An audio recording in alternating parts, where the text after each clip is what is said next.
안녕하십니까. 만화공인중개사의 저자 이용훈입니다. 오늘은 민법및 민사특별법 제45강, 공인중개사법 제44강 시간으로서 1. 주택임대차보호법 두 번째 시간이 되겠습니다. 그래서 4. 차임 등의 증감 청구권, 5. 보증금의 우선 변제권과 최우선 변제, 6. 임차권 등기 명령제도, 7. 주택임차권의 승계에 대해서 같이 알아보도록 하겠습니다.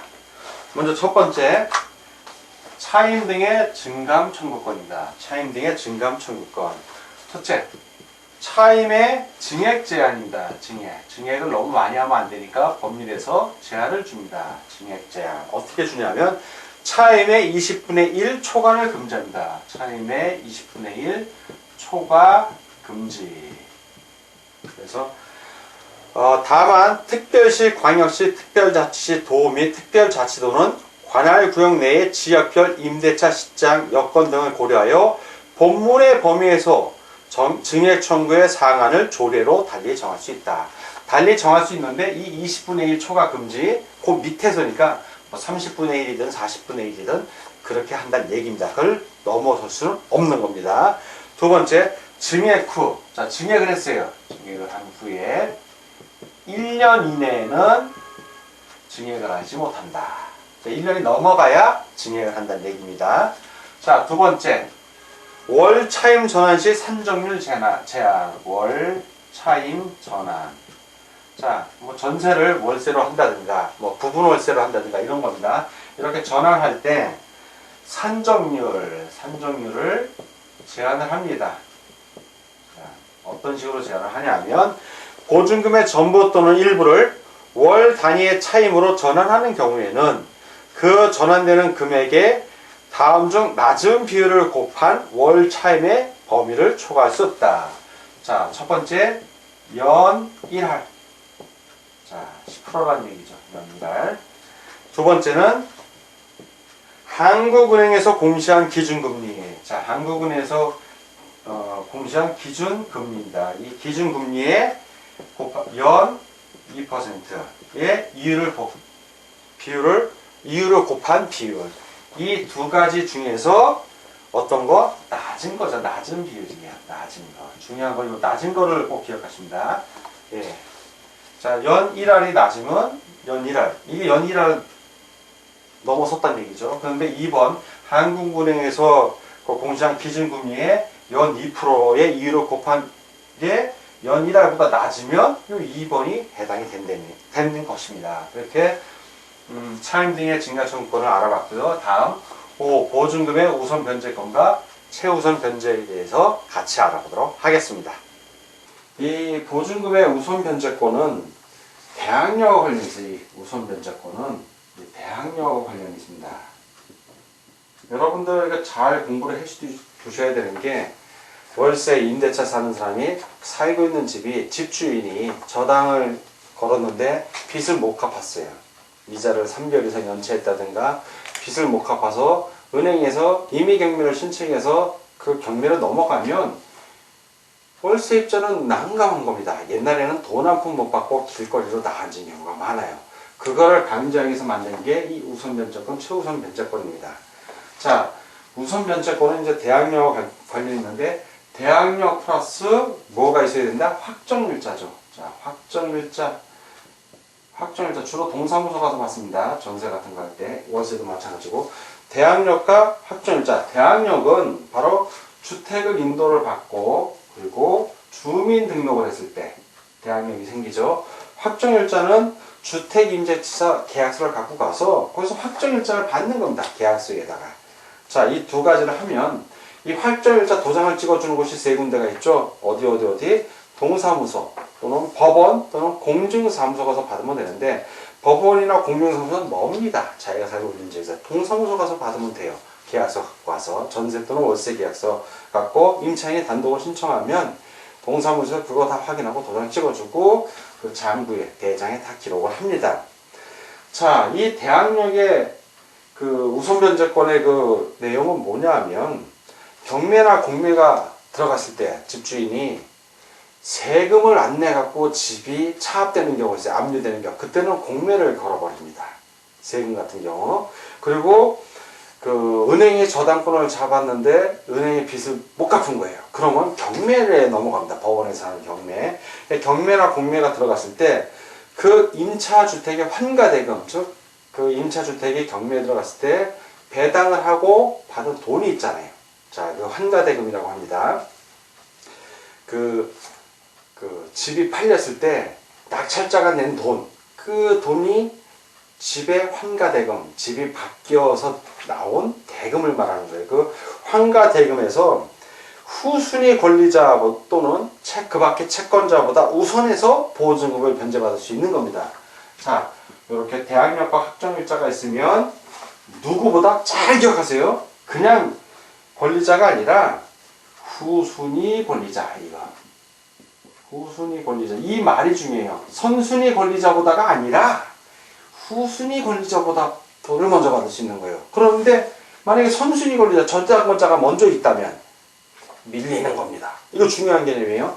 후순위 권리자, 즉 임대차를 들어갔는데 전세 또는 월세 들어갔는데 내가 최선순위야. 나보다도 주인이 월세 또는 전세자보다도 저당을 늦게 잡았어.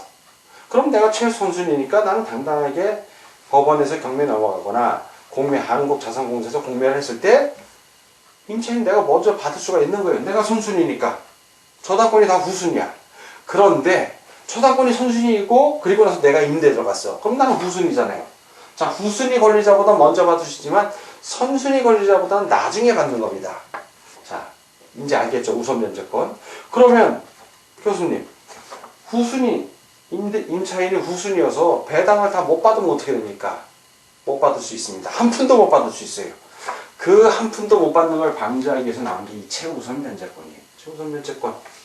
최우선에서 변제, 배당을 해준다는 얘기입니다. 그 최우선 변제권 일단 하기 전에 일단 우선 변제권 마저 설명을 좀 하겠습니다. 자, 이 우선 변제권의 우선 변제권 마저 설명하면 우선 변제권이 언제 효력을 발생하냐? 확정일자를 받으면 그 확정일자부터 발생을 합니다. 확정일자. 그런데 주민등록을 하잖아요. 우리가 주택을 인도받고 주민등록을 하는데 이 대항력이 물론 확정일자 받은 날부터 우리가 알기로는 확정일자 받은 날부터 힘을 발휘하는데 효력이 효력 우선 변제권의 효력입니다. 효력이 확정일자부터 발생을 하는데 문제는 이 대항력을 갖고 있어야 되는데 대항력과 확정일자가 같이 있어야만 우선 변제권이 있는 거예요. 자, 이렇게 같이 있는데 효력은 확정일자부터 발생을 하는데 문제는 대항력이 주민등록을 하면 그날부터 발생합니까? 그 다음날부터 발생합니다. 그 다음날부터 발생을 해요. 자, 그러면 주민등록 한 날 계약서 들고서 확정일자를 같이 받았어. 자, 주민등록 날짜하고 확정일자가 같은데 대항력은 주민등록 다음 날이야. 자, 그러면 이 우선 변제권의 효력은 여기서 봤을 때 주민등록한 날, 즉 확정일자 받은 날이 같다면 확정일자 받은 날일까요? 그 다음 날일까요? 이걸 잘 생각해 보세요. 방금 설명한 거에 다 답이 있어요. 대항력과 확정일자를 동시에 갖고 있어야 됩니다. 근데 이 확정일자하고 대항력은 주택을 인도받고 주민등록을 하면 대항력이 발생을 하는데 이 주민등록 그 다음날 발생한다고 여러분들이 배웠잖아요. 자, 그러면 주민등록 다음날 힘을 발휘하니까 이걸 두 개를 다 공통적으로 갖고 있어야 되니까 언제 힘을 발휘한다? 그렇죠. 다음날 발휘하는 거예요. 다음날. 확정일자하고 같다면. 자, 주민등록 대항력을 주민등록 다음날 가졌는데 그 주민등록 다음날 확정일자를 받았어. 그러면 역시 그 다음날인 거예요. 자, 주민등록을 했어. 그 다음날도 확정일자를 안 받고 그 모레쯤 가서 확정일자를 받았어. 그러면 두 개가 동시에 있어야 되니까 확정일자가 다음날도 아니면 그 모레가 되는 거예요. 그래서 두 개를 다 받았다면, 동시에 받았다면 대항력에 의해서 그 주민등록 다음날이 되는 겁니다. 이걸 꼭 기억해 주시기 바랍니다. 자, 그러면 강제경매 신청권이 있는데 임차인이 강제경매를 신청할 수 있습니다. 자, 임차인이 임대차 기간이 끝나서 돈을 받아야 되는데 돈을 못 받는 거예요. 그러면 임차인이 임차주택에 대해서 보증금 반환 청구 소송을 합니다. 그래서 확정 판결을 받아. 임차인이 이겼어. 주인이 돈이 없어서 보증금을 안 주니까. 그러면 이거에 준해서 그 채무명의에 기해서 강제 경매를 법원에 신청을 할 수 있습니다. 자, 임차인이 신청을 하는 거예요. 그럼 임차인이 신청할 경우에 반대 채무의 이행 또는 이행의 제공을 집행 개시 요건으로 하지 않는다. 이 얘기는 뭐냐면 내가 임차주택에 살면서 주인이 돈을 안 줘서 보증금을 안 줘요. 기간이 다 됐는데. 그래서 그 보증금 반환 청구 소송을 했고 승소했어. 임차인이. 그러면 반대 채무의 이행, 이 집을 비워주고 경매 신청해서 돈을 받아가야 되지만 나는 당장 살 데가 없잖아요. 그래서 반대 채무의 이행을 요건으로 하지 않는다는 얘기는 임차주택에 그대로 살면서 인도하지 않고 그대로 살면서 경매 집행이 가능하다는 얘기입니다. 우선 변제할 때, 즉 배당을 받을 때, 그때는 인도를 해줘야죠. 예, 그때는 인도를 해줘야 됩니다. 그래서 우선 변제권하고 관련해서 판례가 있는데 그 세 가지 한번 한 네 가지 정도 되는데 핵심되는 것만 읽어보겠습니다. 첫째, 보증금의 우선 변제에 관하여 선순위인지 여부는 대항 요건을 구비한 시점이 아니라 확정일자 부여일을 기준으로 판단을 합니다. 이게 첫 번째 판례고, 두 번째, 우선 변제권은 대항력과 확정일자를 모두 갖춰야 한다. 따라서 대항 요건을 갖추기 전에 확정일자를 먼저 받았어도 우선 변제권은 대항력 발생일, 즉 주택의 인도를 받고 주민등록한 그 다음날에 발생합니다. 다음날. 세 번째, 임대차 기간 중에 경매되는 경우 임차인은 우선 변제를 신청할 수 있습니다. 자, 네 번째 판례, 대항력을 취득한 후 주민등록을 이전하였다가 재전입한 경우가 있어요. 그러면 우선 변제권은 재전입한 때로부터 새로이 대항력을 취득하는 겁니다. 자, 이번에는 보증금의 우선 변제권과 최우선 변제역의 그 두 번째로서 소액 보증금 중에 최우선 변제에 대해서 같이 알아보도록 하겠습니다. 최우선 변제. 자, 소액 보증금 중에 자, 의의는 소액 보증금의 임차인은 보증금 중 일정 금액을, 자, 이거 최우선 변제이라 합니다. 이 일정 금액을 주택가액의 2분의 1 범위에서, 자, 주택의 금액을 얘기하죠. 주택가액의 2분의 1 범위에서 다른 담보권자보다 우선하여 받을 권리가 있다. 우선하여 변제받을 권리가 있다. 그래서 앞에 최자를 붙인 겁니다. 자, 요건. 자, 어떤 요건을 갖고 있어야겠죠. 자, 그러면 소액 임차인은 주택에 대한 경매 신청의 등기. 자, 누군가가 해당 주택에 대해서 경매 신청 등기를 합니다. 자, 이 경매 신청 등기하기 바로 전이죠. 전에, 그 직전이어도 상관없습니다. 대항 요건을 갖추면 됩니다. 임차인이 대항 요건. 자, 대항 요건 하면 두 가지 갖고 있어야겠죠. 하나는 주택 인도. 자, 주택을 인도받아서 산다는 얘기죠. 또 하나는 그걸 증명할 수 있는 주민등록. 자, 이 두 가지 요건을 갖추고 있어야 된다는 얘기입니다. 언제? 경매 신청 등기 전에. 자, 그러면 그 내용을 보겠습니다. 어떤지 그 내용. 이거는 법률이 개정됐기 때문에 2021년 5월 10일을 임차한 이후, 5월 10일 이후에 임차한 경우가 해당이 됩니다. 그래서 먼저 지역, 그 다음에 소액보증금, 지역별로 소액보증금 보장해주는 금액이 다릅니다. 그리고 그 소액보증금 중에 일정 금액, 최우선 변제. 이거를 구체적으로 좀 살펴보겠습니다. 먼저 서울, 우리의 수도 서울. 서울의 경우에는 소액보증금 얼마 이하? 1억 5천만 원 이하입니다. 1억 5천만 원 이하이고, 이 1억 5천만 원 이하의 보증금을 갖고 있을 때 이 사람의 주택이 경매에 넘어가면 얼마를 최우선 변제해 준다. 이 부분에 대해서는 5천만 원 이하입니다. 자, 5천만 원 이하. 5천만 원 이하. 5천만 원까지죠. 예. 5천만 원 이하. 그러니까 5천만 원보다 더 적게 받게 되겠죠. 자, 첫 번째 서울 지역이 이렇고요. 두 번째 수도권 중 과밀억제권이요. 수도권을 말합니다. 과밀억제권. 인천 해당되고요.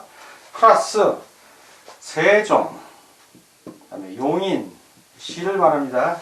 그리고 화성, 김포. 그래서 과밀억제권은 세종, 화, 김. 이런 경우에는 1억. 앞은 똑같고요. 뒤가 3천만 원 이하입니다. 1억 3천만 원 이하이고 최우선 변제액은 4,300만 원 이하입니다. 자, 두 번째. 자, 이제 세 번째는 이제 광역시입니다. 광역시. 물론 인천은 과밀억제권이니까 제외가 됩니다. 군지역하고 인천은 제외되고요. 광역시 플러스 안산, 광주, 파주, 이천, 평택. 자, 이런 경우에는 얼마 이하? 예, 7천만 원 이하입니다. 그리고 최우선 변제액은 이 경우에 2,300만 원 이하가 되겠습니다. 자, 이제 마지막으로 그 밖의 지역입니다. 그 밖의 지역. 자, 이 앞에서 말하는 서울, 과밀억제권, 광역시 이런 지역 외의 지역을 말합니다. 그 밖의 지역 6천만 원 이하입니다. 소액 보증금의 규모는 6천만 원 이하이고 그 중에서 얼마를 최우선 변제가 된다? 2천만 원을 이하를 받게 됩니다. 그래서 소액 보증금의 3분의 1이 최우선 변제액이다. 그 한도액이 이렇게 이해하시면 되겠습니다. 자, 이번에는 6. 임차권 등기명령제에 대해서 같이 알아보도록 하겠습니다. 임차권 등기명령이라는 것은 임차권을 등기하라고 명령을 내린 거예요. 누가? 법원이 내리는 겁니다. 법원이. 자, 그러면 누군가 신청을 해야겠죠. 어떤 사람이 신청을 하면 임대차가 끝난 후에도 보증금이 반환되지 아니한 경우에 그때 그 임차인입니다. 돈을 받아서 이사를 가야 되는데 다 기간이 끝났는데 주인이 안 줘. 이런 경우에요. 그러면 그 임차인은 임차주택의 소재지를 관할하는 지방법원 또는 지방법원 지원 또는 시군법원에 임차권 등기 명령을 신청할 수 있습니다. 자, 그러면 이 임차권 등기가 경료됐어요. 자, 임차권 등기가 된 겁니다. 임차인이 돈을 못 받아갖고 그 법원에 신청을 해서 법원이 증거에 의해서 그러면 임차권 등기를 명령을 내리면 등기소에서 임차권이 등기됐다고 등기부에 올립니다. 자, 그렇게 임차권 등기가 경료됐을 때 어떤 효력이 있냐? 임차인은 대항력과 우선변제권을 취득을 합니다. 그리고 또한 종전에 대항력이나 우선변제권이 있다면 그게 그대로 유지되는 거예요. 즉 이사를 가도 그 대항력과 우선변제권이 그대로 유지되는 겁니다. 그리고 두 번째, 임차권 등기가 끝난 후에 그 끝난 주택입니다. 그 주택을 이후에 임차인은 이게 중요해요. 이 사람은 소액보증금의 최우선 변제를 받을 권리도 없습니다. 왜 없을까요? 자, 법원의 등기부에 다 등기 기록이 있잖아요. 그 주택이 임차권 등기가 돼 있는지 아닌지 다 있기 때문에 소액 임차인이라 하더라도 권리가 없는 게 자신의 권리는 자기가 찾아야 돼요.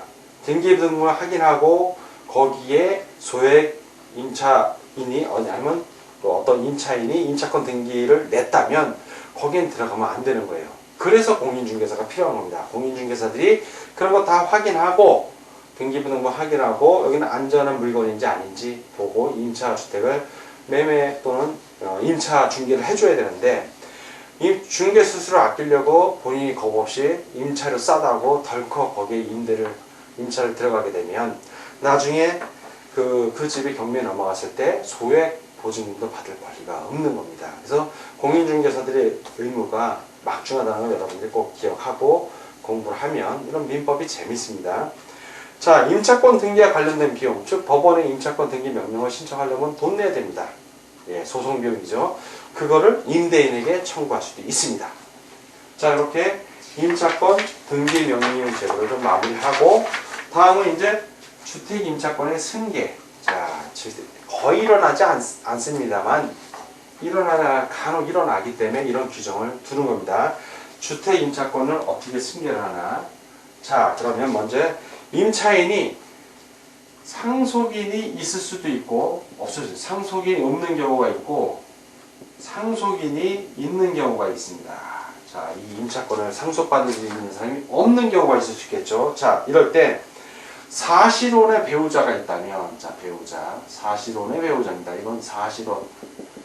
실제 만약에 법적으로 결혼을 했으면 상속인이 되는 거고, 법적으로 결혼을 안 했으면 동거인을 생각하시면 됩니다. 사실혼의 배우자. 이 배우자가 그 임차인과 가정 공동 생활을 하고 있습니다. 자, 공동 생활을 하고 있다면, 자, 가정 공동 생활을 하고 있다면, 사실상의 혼인 관계에 있는 자가 임차인의 권리와 의무를 단독 승계합니다. 자, 단독 승계예요. 사실혼의 배우자가. 그런데 사실혼의 이 배우자가 공동 생활을 하고 있지 않아. 아까는 하고 있었는데 지금 하고 있지를 않아. 자, 그렇게 되면 어디로 간다? 요거는 국고로 귀속이 됩니다. 국고로 귀속이 되는 거예요. 자, 임차인 사망 당시에 이제 상속인이 있는 경우입니다. 상속인이 있는 경우. 자, 이것도 이제 둘로 나뉘는데, 이 상속인과 임차인과 법정 상속인이 자, 이 법정 상속인이에요. 법정 상속인이 가정 공동생활, 자, 가정 공동생활을 하고 있는 경우는 법정 상속인만이 승계를 합니다. 승계를 하고. 임차인과 법정 상속인이 가정 공동생활을 하고 있지 않아. 자, 이거 가정 공동생활이에요. 다 가정 공동생활. 근데 하고 있지 않는 경우예요. 자, 이런 경우에는 임차 주택에서 가정 공동생활을 하던 사실상의 혼인관계가 있는 자와 2촌 이내의 친족이 공동으로 임차인의 권리와 의무를 승계한다. 자, 2촌 이내의 법정 상속인하고 또 사실상의 혼인관계에 있는 자, 요 두 사람이 공동으로 승계합니다. 공동으로 승계. 자, 근데 이 주택임차권 승계 시 반대 의사도 표시할 수 있어요. 내가 받기가 싫어. 그러면 임차인이 사망한 후 1개월 이내에 임대인에 대하여, 임대인에게 하는 겁니다. 반대의 의사 표시를 하면 됩니다. 즉, 채무가 클 때, 그 임차인이 월세를 또박또박 냈어. 그럼 내가 이제 살면서 내면 되는데, 임차인이 월세를 못 내는 게 많아. 그러면은 내가 포기하면 되는 거예요. 승계를 반대하면 되는 거죠. 승계하는 걸 내가 안 받겠다 라고 하면 되는 겁니다. 자, 이렇게 주택임차권의 승계에 대해서 공부를 했고, 여러분이 보시다시피 이 주택임대차보호법은 임차인을 보호하는 법이에요. 임차인을 보호하는 법. 아, 그러면 어느 한쪽만 보호하죠. 이런 걸 바로 편면적 강행규정이라고 합니다. 편면적 강행규정. 즉, 주택임대차보호법과 상가건물 임대차보호법의 규정에 위반된 약정으로서 임차인에게 불리한 것은 효력이 없는 겁니다. 근데 임차인에게 유리해. 아, 그거는 효력이 있습니다. 계약 당사자 중 상대적으로 우위에 있는 임대인에게만 강행 규정으로 적용이 돼요. 이런 불리한 거는 효력이 없다라고. 그래서 편면적 강행 규정이라고 합니다. 자, 오늘 여러분들 민법 제45강, 공인중개사법 제44강 시간으로서 1. 주택임대차보호법의 두 번째 시간이었고, 4. 차임 등의 증여청구권, 5. 보증금의 우선면제권과 최우선면제권, 6. 임차권 등기명령제도, 7. 주택임차권의 승계에 대해서 같이 공부했습니다. 자, 오늘 공부하느라고 수고 많으셨습니다. 다음 시간에 뵙겠습니다. 감사합니다.